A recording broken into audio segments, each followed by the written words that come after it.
Facebook ads में आज हम सीखेंगे कितने टाइप्स के ऑडियंस होते हैं और उनको कैसे कैसे यूज करा जाता है। तो दोस्तों ये बहुत ही इंपॉर्टेंट टॉपिक्स में से एक है। अगर आपको फेसबुक एड्स अच्छे से रन करना है तो आपको पता होना चाहिए। तो इसके लिए आज हम समझेंगे ऑडियंस टाइप्स। तो सबसे पहले जो ऑडियंस टाइप्स के अंदर आता है वो saved audience, then custom audience, then lookalike audience. अब ये क्या है वो मैं आपको अच्छे से समझाता हूं। दोस्तों जो सेव्ड ऑडियंस है, सेव्ड ऑडियंस बेसिकली जब हम कोई ऑडियंस फेसबुक में टारगेट करते हैं, जब हम फेसबुक एड्स चलाते हैं, ठीक है, तो वहां पर हम अपने ऑडियंस की टारगेटिंग करते हैं।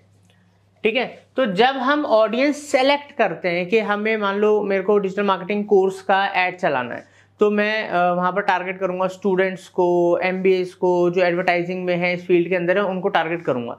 तो जब मैं ऑडियंस बिहेवियर, इंटरेस्ट या किसी भी तरीके से टारगेट करता हूं ऑडियंस को, तो उस ऑडियंस को मैं एक नाम देके सेव कर देता हूं फेसबुक में। अब मैं क्यों सेव कर देता हूं? क्योंकि जब मैं वो पर्टिकुलर कैंपेन चलाऊंगा, मान लो वो ऑडियंस में मैंने इतना टाइम लगाया और उस ऑडियंस ने उस एड में बहुत अच्छा परफॉर्मेंस दिया, अब वो मेरा पर्पस सॉल्व हो गया, मैंने उस एड को बंद कर दिया। तो वो ऑडियंस अगर मैंने सेव करके रख ली तो इन फ्यूचर अगर मेरे को फिर से अपने कोर्स के लिए, ट्रेनिंग के लिए ऐड चलाना है, तो उस ऑडियंस को मैं यूज कर सकता हूं। तो इसलिए सेव्ड ऑडियंस उस पर्पस के लिए काम आता है कि आप जो भी न्यू ऑडियंस क्रिएट करते हो उसको फ्यूचर के लिए जब आप सेव करके रख लेते हो तो आपके पास एक डाटा बनता जाता है अलग अलग तरीके की ऑडियंस का।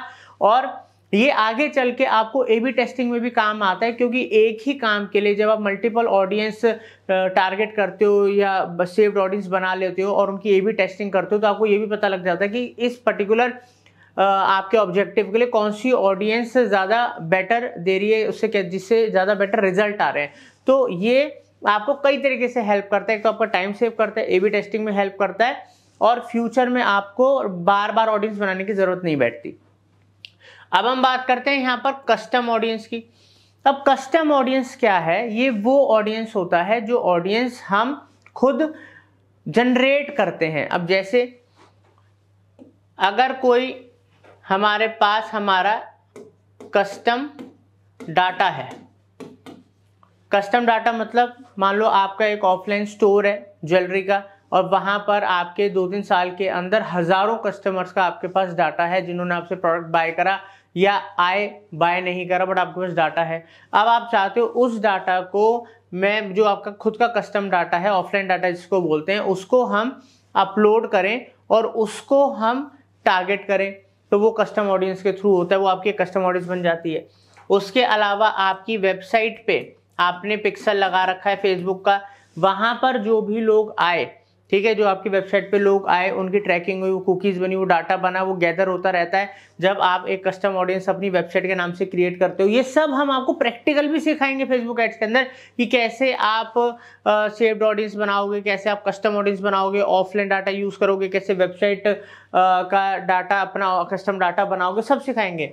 कोई आपके FB के पेज पे आता है, ठीक है, कोई आपके एड पे आता है, कोई लैंडिंग पेज पे आता है, वो सारा का सारा डाटा, वो सब सारा डाटा आप अपना कस्टम अलग अलग गैदर कर सकते हो।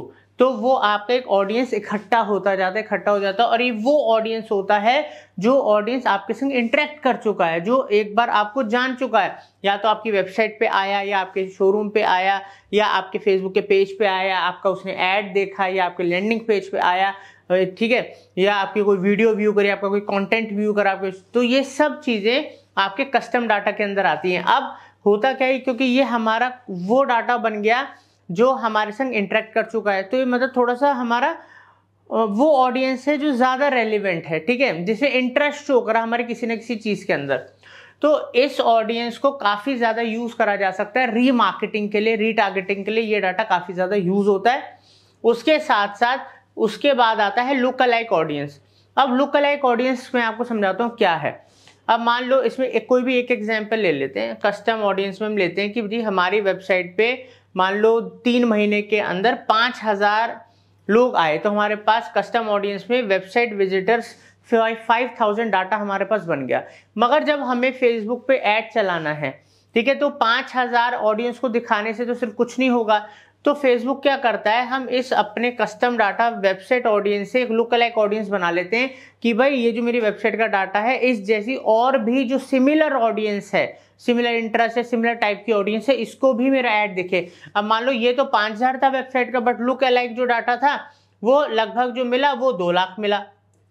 ठीक है, वो 2 लाख का डाटा मिला हमारे पास। अब वो 2 लाख का डाटा और 5000 का डाटा, तो अब मगर वो डाटा क्या है, फेसबुक ने वो डाटा निकाल के दिया जो उन 5000 से था, मतलब और रेलिवेंट डाटा और सिमिलर डाटा है जिसपे कन्वर्जन आने के या हमारे को परफॉर्मेंस आने के चांसेस ज्यादा हैं। तो इसको भी हम फिर अपने फर्दर एड्स में रीमार्केटिंग के लिए यूज कर सकते हैं या न्यू टारगेटिंग के लिए यूज कर सकते हैं। तो इस तरीके से सेव्ड ऑडियंस, कस्टम ऑडियंस और लुक अलाइक ऑडियंस, अब इनको हम कैसे यूज करेंगे, कैसे क्रिएट करेंगे, सब कुछ आप हमारे इस फेसबुक एड्स के कोर्स के अंदर सीखोगे और हर तरीके का एड कैंपेन हर चीज बनाना सीखोगे ताकि आप एक बिगिनर से एक्सपर्ट लेवल पे काम कर सको। उम्मीद करता हूं समझ में आया होगा। Thank you.